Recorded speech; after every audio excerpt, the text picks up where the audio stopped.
নমস্কার বন্ধুরা, Bengali eating হাউসে সবাইকে স্বাগত।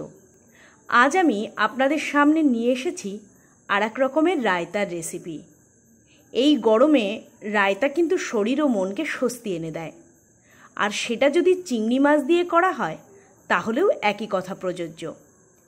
আমার এই রেসিপি আপনাদের ভালো লেগে থাকলে বাড়িতে অবশ্যই ট্রাই করবেন। তাহলে চলুন শুরু করা যাক।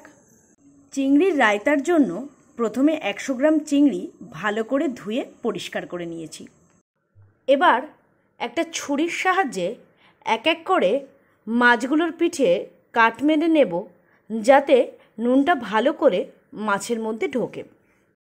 এরপর চিংড়িগুলোতে ভালো করে নুন মাখিয়ে এক এক করে গরম জলে ছেড়ে দেব সিদ্ধ হওয়ার জন্য। এই রায়তা তৈরির ক্ষেত্রে চিংড়িগুলো অবশ্যই আগে থেকে সিদ্ধ করে নেবেন, না হলে কিন্তু টেস্ট ভালো আসবে না।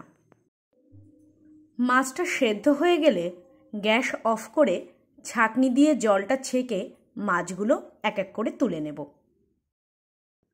মাছ সিদ্ধ হয়ে গেলে এবার প্যানে অল্প পরিমাণ সাদা তেল ঢেলে দেব। তেল গরম হয়ে গেলে সিদ্ধ করে রাখা মাছগুলো এক এক করে তেলে ছেড়ে দেব। এরপর স্লো টু মিডিয়াম আঁচে হালকা লাল লাল করে ভেজে নেব। চিংড়ি মাছ কিন্তু বেশি ভাজবেন না, তাহলে শক্ত হয়ে যাবে। মাছ ভাজা হয়ে গেলে একটা পাত্রে সেগুলো তুলে নেব। রায়তা তৈরির প্রধান উপকরণ টক দই, তাই একটা পাত্রে 200 গ্রাম মতো টক দই নিয়ে নিলাম। রায়তা তৈরির জন্য কিছু মশলা নিয়ে নিয়েছি। সেগুলি হলো জিরে গুঁড়ো, লঙ্কা গুঁড়ো, চিনি, বিট লবণ ও সামান্য গোলমরিচ। মশলাগুলো দইয়ের মধ্যে ঢেলে দিয়ে একটা হ্যান্ড গ্রাইন্ডারের সাহায্যে ভালো করে মিশিয়ে নেব। গ্রাইন্ডার দিয়ে এমনভাবে দইটা মেশাতে হবে যাতে দইয়ের মধ্যে লাম্পস না পড়ে।